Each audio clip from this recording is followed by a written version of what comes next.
Okay guys, so I realize now in retrospect that perhaps the order of our biomarkers lecture does not make the best sense for like the discovery pipeline that we've talked about.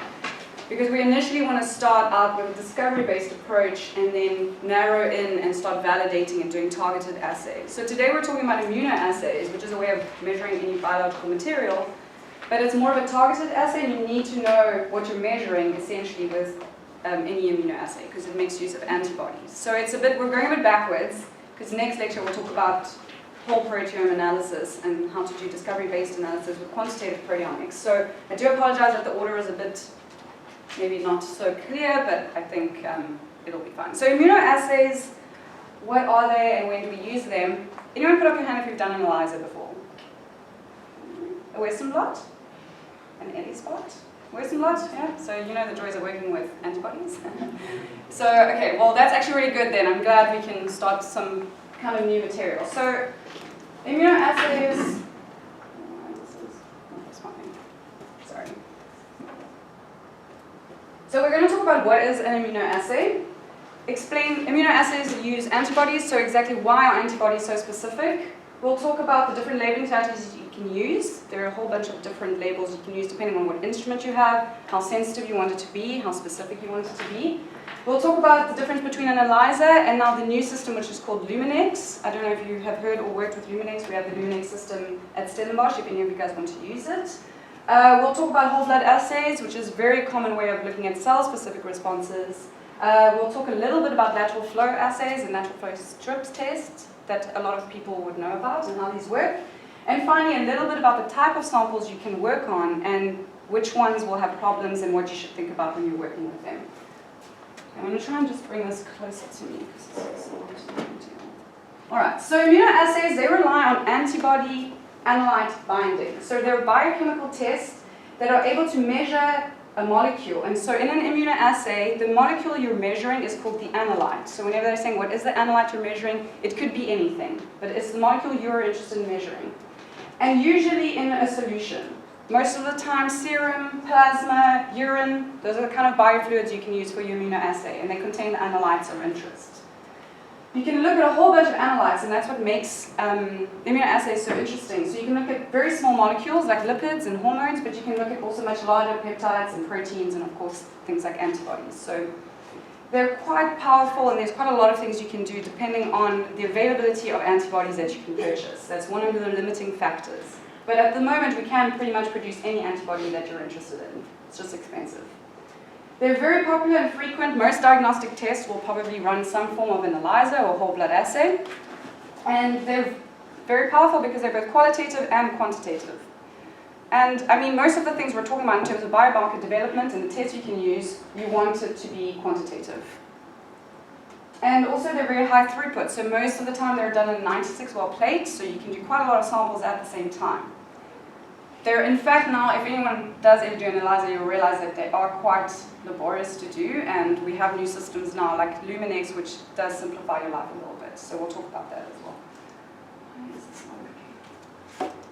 Okay, so how does this work, and why do we use antibodies? So, have you guys done immunology yet? I'm sure you've done some form of immunology, but you know that the immune system is constantly bombarded by different invading pathogens, microorganisms, and it responds to things like pollen and anything that can elicit this immune response. And I'm going to oversimplify the immune system because, of course, we can talk about innate immunity and the adaptive immune response and antigen-presenting cells, but for today we'll just talk about antibodies and why they're so specific. So immunoassays or the immune system uses antigen-antibody binding to then elicit an immune response. And antigens, the definition for an antigen, it can also be called an immunogen, but those two are actually in fact different. All immunogens are antigens, but not all antigens are immunogens.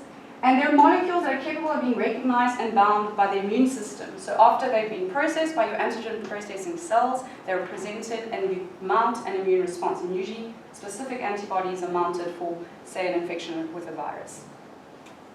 So antigens also stands for antibody generating. So if your immune system recognizes this antigen, it will generate antibodies in this response. So that is what an antigen does. It will mount an immune response. This is different to haptens. So immunogens, any immunogens are antigens that can stimulate an immune response on their own. So as soon as they're in the body, there will be an immune response. Smaller molecules, they require carrier proteins to be attached to them. So those are called haptens, and haptens means to fasten in Greek.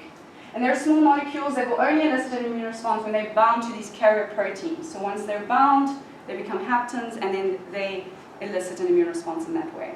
So that's the difference between an immunogen and a hapten, but they're all antigens. So they will mount an immune response. So how does this work, and what is the principle behind it is antibodies. Antibodies, they're also known as immunoglobulins. They're very large, Y-shaped proteins, and I think a lot of you will have seen this in your biochemistry days. And they're able to recognize antigens via, it's called Fab's variable region. So it's the antigen binding fragment. So on an antibody, you have this heavy chain and the light chain, and this area here, those are constant regions. Most antibodies will have this constant region here. This area here, this Fab's region, is where you have variability and the ability to recognize different antigens depending on the antibody, but depending on this Fab's region. So different antibodies will have a different paratope. So that's what they're called. This is called the paratope. And the area that it recognizes on the antigen that binds, very much like a lock and key system, on the antigen that is called the epitope. So often they'll talk about what is your epitope. That's what you're talking about. That's the region of the antigen that is recognized and locks in and binds the antibody. So the fact that we can have these variable regions and that are highly specific means you can have very specific binding using antibodies. And that's what makes antibodies so powerful, because it's quite a specific response, quite a specific binding, and it's very sensitive. So everyone happy with how antibodies work? So immunoassays most of the time will use an antibody to capture an analyte of interest, depending on which epitope the antigen has. You can have the reverse, where you use an antigen to detect circulating antibodies, but it's the same principle of this antigen-antibody binding. And it's really based on the inherent properties of antibodies, and we exploit that in immunoassays. So because they can recognize specific molecules, in these complex mixtures, you can use just a biofluid, essentially pass it over your antibodies, and your antibodies will capture whatever molecule or analyte you're interested in. So there's often a talk between polyclonal and monoclonal antibodies. Do you guys know the difference between the two? Often, usually with human studies, you'll be lucky and there are a lot of human antibodies, but often you're working with a non-model organism. That's what I've usually been working on with, and you have to use a polyclonal antibody. So the difference between a monoclonal and a polyclonal is essentially when you inject an antigen into an animal, they then bleed the animals and harvest the antibodies. And that antibody will be specific to your antigen, but not completely specific, because you mount antibodies from different B cells that can recognize different epitopes on your antigen. So although those antibodies, they'll all recognize the same antigen, they have different paratope region. So with a polyclonal antibody, it can recognize multiple regions. So if you're working on a non-model organism, it's probably better to use polyclonal. It might be a little bit easier to detect, but you get a lot more non-specific binding. So those regions can start binding to other types of antigens, which is a problem. Monoclonal antibodies, on the other hand, will have just a single antibody-producing B cell. So they extract these cells and they fuse them with other cells, and then they culture them and make only a single antibody. So this is very, very specific. Usually, if you're going to make now your final validated test and you're going to roll it out in the clinic, you'll use a monoclonal antibody because it's much more specific. The problem with monoclonal antibodies is that if you get a change in your epitope, then your antibody is no longer going to bind. So you have to keep that in mind. But usually monoclonal antibody is much more specific, much more sensitive, and what you'll use in your assay. So the key feature of the immunoassay is it has this antibody to capture your analyte, and usually there is a measurable signal, so some sort of label attached to your antibody that when upon binding, there's a signal that's created. And depending on how much binding you have, you'll have more signal. So it's very quantitative as well. It's not just presence or absence, unless you do a lateral flow test, which just shows you yes or no. But usually you'll have some sort of signal, which in response to binding gives you some sort of intensity that you can measure. And we have different types of instruments that can measure what signal you have. So immunoassays, there are a whole bunch of different types of immunoassays based on the labeling strategy that you use. Radioimmunoassays is probably the oldest type of immunoassays that we've used in the past. So they're not so much used anymore. They usually have a radioactive label on them. No one wants to work in radioactive labs anymore, so radioassays are kind of phasing out, but they're highly, highly sensitive, so you can get a very strong signal with very low analytes. Enzyme immunoassays, so that's very much like the ELISA, based on a substrate, so you have your enzyme attached to your antibody, so that's the antibody there recognizing your antigen, and as you add a substrate, you will have a reaction that happens, this chemical reaction which gives you some sort of color reaction that you can measure. That's your ELISAs.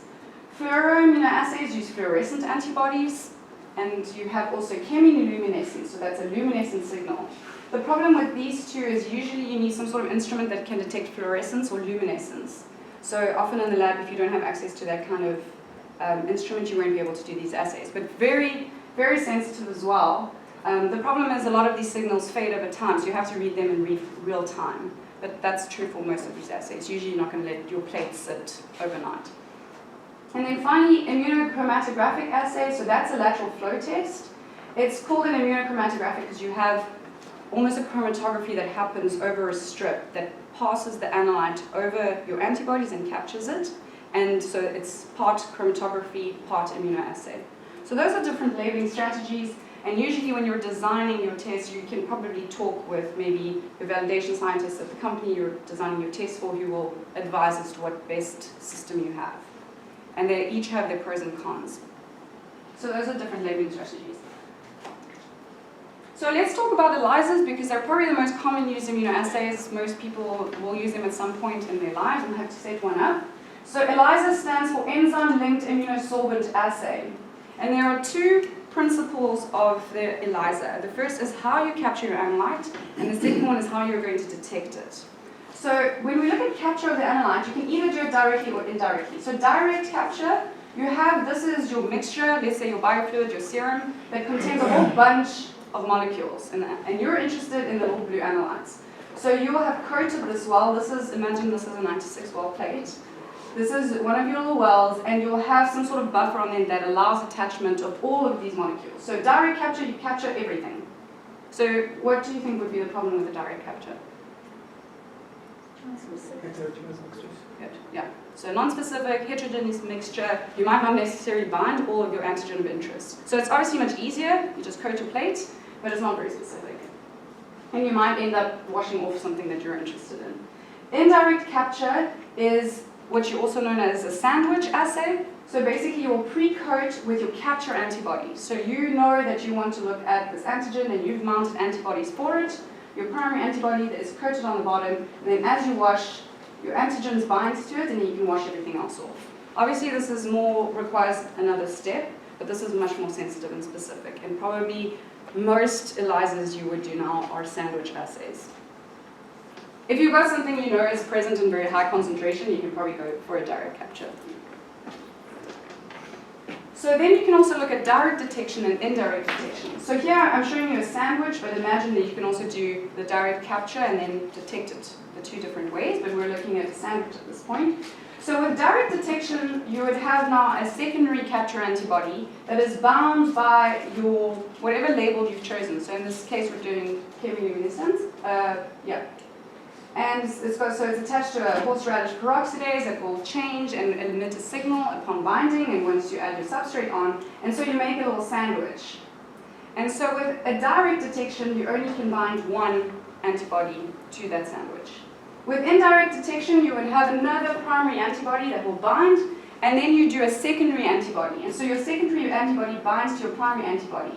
But what's advantageous with your indirect detection is that when you add your substrate and then you measure a signal, on your indirect detection, you can have multiple secondary antibodies that bind to your primary. So you can boost a signal, which is really, really advantageous. Especially here, you really have minimal signal amplification, although it works fine. But if you're looking at something that's very lowly expressed, not so abundant, you probably want to go for an indirect detection. So it's much more versatile, it's more sensitive, but of course it requires more steps and it requires multiple antibodies. So are they available or not, you have to decide that. You do also get cross-reactivity. These secondary antibodies tend to bind a bit more non-specifically. So you might get more background in your signal, but you are getting the added benefit of a boosted signal, so that might be fine. So that's the difference between direct and indirect detection. And I've just summarized it here for you. So direct ELISA, very few steps, very quick. You don't need a lot of reagents, so you've just got your analyte here and you capture it immediately and detect it. This is just complete direct detection. So you've got a lot of background. You're not boosting your signal at all. It's not very sensitive. And you might have non-specific binding of your antigen. So probably direct ELISA is your worst choice. You can do an indirect ELISA, so you're still directly capturing it, but you're indirectly detecting it, so a little bit longer. You've got cross-reactivity of your secondary antibodies, but it's more sensitive and more flexible than your direct ELISA. Finally, the most popular approach, which is your sandwich ELISA, which is indirect capture, indirect detection. Much longer. You do need to optimize for each set of your antibodies, and that's quite a pain. You're going to have to do some sort of titration to optimize this, bless you. And you need matched antibody pairs for your capture and your detection, but these are very, very sensitive, and so it's about 5 times greater sensitivity than your indirect ELISA, and much more specific, of course. You're not going to have so much problem with your non-specific binding. All right, so that is the difference. So I would say if you're going to do an ELISA, try go for a sandwich. So I just wanted to give you a practical application of an ELISA that would routinely be used, and I think a lot of people would know about the HIV ELISA. So your HIV ELISA, this is what the kit comes as. It's a combined HIV antibody, so it looks at 2 different antibodies, and also HIV antigens in the blood. So if it's our human sample here, we've got a bunch of antibodies that have been mounted in response to an HIV infection.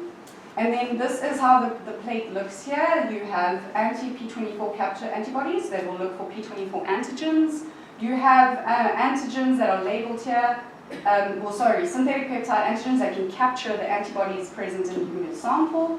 So when you apply your sample to your ELISA, you get binding in this way, so very much what we've been seeing, and you get a response. So you can usually, in these kind of tests, detect antigens and antibodies at the same time, which makes it much, much more sensitive, obviously, and much more specific. So that's how the HIV ELISA works. Of course, there's the HIV fingerprint lateral flow test, which is just looking at the antibodies. So when you go for a blood test, this is what they'll do in the clinic. So how do lateral flow tests work? Basically, lateral flow tests, imagine them as tiny sandwich ELISAs. So on a lateral flow test, so here I've used home pregnancy test. Hopefully none of you have that much experience with them, but you will have heard of them. They're very fast and simple lateral flow tests. They're great. That's exactly what you want in a point of care test, so that anybody can do them at the clinic with the patient right away. Very fast, very efficient. The way that you don't need specialized equipment with lateral flow tests is just reading the presence of the strip. So essentially, if this is our lateral flow test here, you will have these antibodies that are conjugated usually with colloidal gold, which gives you some sort of visual signal once it's bound. You have your test line here with your capture antibodies, and then a control line just to make sure the test did in fact work. And then as your analyte passes over, so it's pulling your analyte over your capture antibodies, they're going to bind if it's positive, so in your test line. Anything left over is just validating the test, making sure you work. So if you have a positive test, you'll see 2 lines. And if your control line doesn't come up, you need to repeat your lateral flow test, of course. You get negative, so you're not pregnant, or otherwise maybe a weak signal that you may need to redo. A lot of these tests have expiry dates on them, so they won't work that well. So here you're kind of managing time versus sensitivity. So once you've got something you know is coming up very strongly, you can go for a lateral flow test. But you need to know that your analyte is going to be expressed, and you're going to be able to detect it every single time. But lateral flow test is probably the gold standard for all of us who are trying to do with biomarkers, is develop a test like that. So it's just a mini little sandwich ELISA, as you can see here. Here's the little sandwich. So that's how lateral flow tests work. Any questions?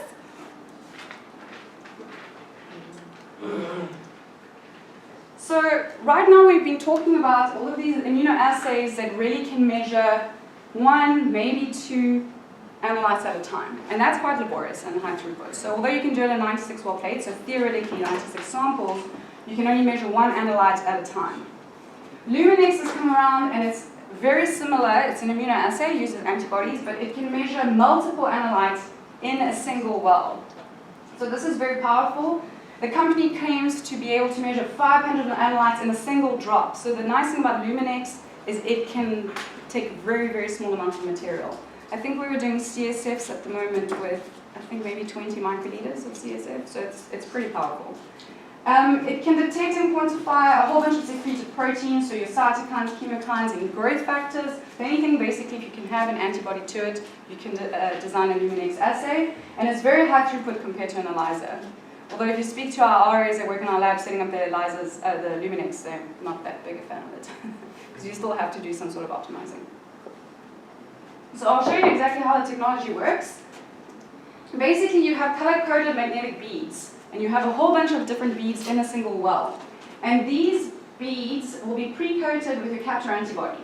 So each bead, you can say, is a mini ELISA. So you would have your antigen that binds, and then you do a secondary binding to detect a signal. And based on the color of the bead, you can correlate it back to which analyte you were measuring. So in a test, you basically have a well, and you have a whole bunch of beads in here. So theoretically, up to 500 different beads that can capture 500 different analytes. And it looks like this with your little capture antibody. And then you would add your sample, put on your detection antibody, then so you can see here there's a little sandwich, and of course this is happening all around the bead. And then finally what happens, it's a bit of a microfluidic system. It passes through one bead at a time with two different lasers. And so the one laser detects which color you're looking at, so it will tell you, correlate to which antibody you're measuring. And the other laser measures intensity of the signal that you have. And this happens really rapidly, and it's a very powerful tool. So that's the Luminex system. And I think most assays are now trying to move on to the Luminex system just because it's so much more high throughput and you can measure so many more analytes in a single run. So we've been talking about pre-secreted or secreted molecules that are already present in your biofluid. But often you want to look at exactly what is the cellular response. Because, for example, in testing for TB, we look at interferon gamma response. But interferon gamma is not specific to TB. It's part of the immune response, and it can respond to a number of different pathogens. So what you do with a whole blood assay is you would stimulate with different antigens to look if these antibodies or if you get a response to your antigens. So if a patient has seen TB, has been already infected, or he's latently infected, he will mount a stronger response than, say, someone who hasn't. And so by using, if we do a whole blood culture, so you would take the blood, and then you do a whole blood assay that happens overnight. So where you culture the blood firstly with nothing to just see normal background control. You have the different antigens that you're measuring, and then you have a mitogen control. So mitogen will induce a response every single time. So that's your positive control to make sure you're getting a response. So for an IGRA, for example, with MTB, we have different antigens that we use, and then you measure interferon gamma. But you can do this in principle with any type of antigen and measure any type of response that you're interested in. You know your system's going to pull out this kind of protein, then you would have your antibody for that. So why they're important is that you can look at the state of the circulating cells in vivo. So instead of just looking at your plasma or your serum and things that have already been secreted, you can say, okay, well, my cells, my T cells, whatever cells you're interested in, they are responding in the blood already. So the blood is made up of quite a number of different types of cells. So this is quite a powerful tool. And you can measure the cellular immune response and the response of the cytokines, the chemokines, T cell responses, a whole bunch of different whole blood assays that you can do. After you've done your stimulation overnight, the culture gets stimulated overnight, and then you would harvest your supernatant and then do a Luminex or an ELISA. So this is how you can look at the cell-specific responses, if that's what you're interested in, and not just a general response in the body. Okay. So let's just talk about different specimen types that you can use. Most commonly, we use serum and plasma. Do you guys know the difference between serum and plasma? Okay, so serum is probably the most preferred sample type because it's considered the cleanest sample type. So with serum, you would take your whole blood and you allow clotting to happen. You let everything clot into the bottom of your tube, and it just binds all of your cells, the fibrinogen, anything that's present in the blood, and will just leave you with the serum that just has all of the secreted cytokines and chemokines.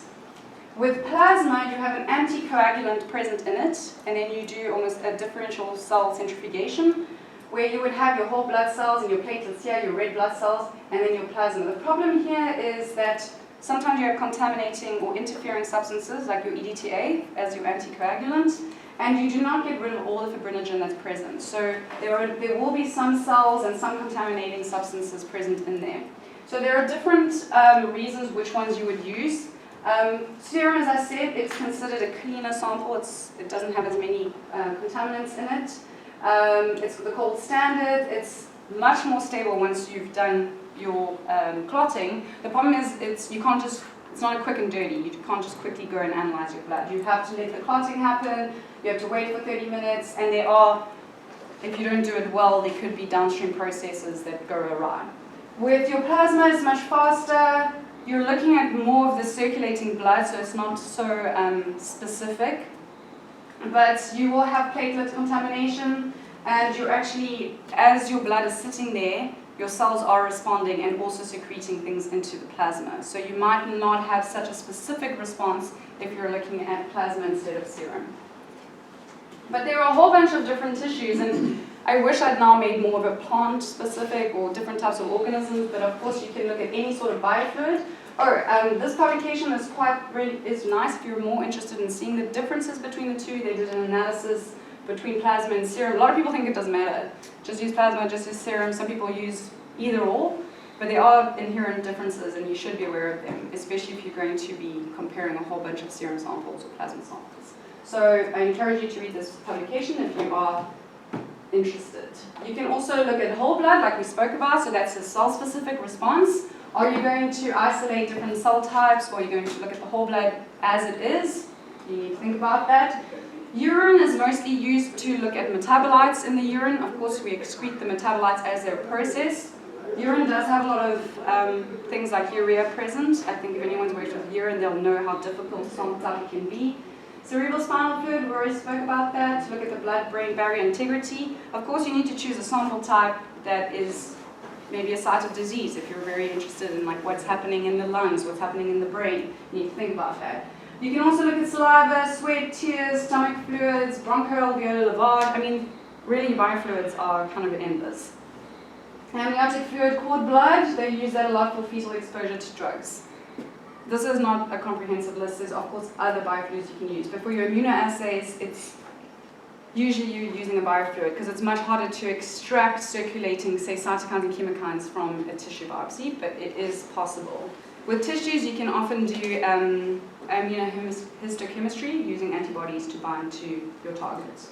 But with biofluids, it's really easy, and it's, if you can just take a finger prick of blood and quickly do a test or test saliva, that's much more advantageous for a biomarker test. They're also starting to do exhaled breath and looking at metabolites and exhaled breath, which is quite exciting, but I haven't got any slides on that.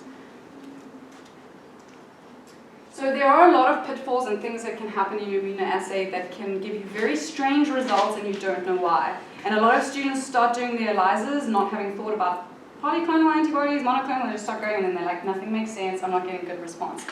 So first, there are a lot of interfering substances that can either give you a false positive or false negative test. So the whole time you're not getting a response, you don't know why, it's because you've got interfering substances. So keep these in mind. Endogenous interference, so it's called the matrix effect, where you get some sort of non-specific binding to your antibodies that blocks anything else. Hemoglobin is a big problem in blood tests, which is why usually people try and use serum. So hemoglobin can bind to your antibodies, block anything else, and then you're just getting a false negative, but because you've got a matrix effect. And it's not just hemoglobin, you should always try and think, what is in my sample that might affect my antibody binding?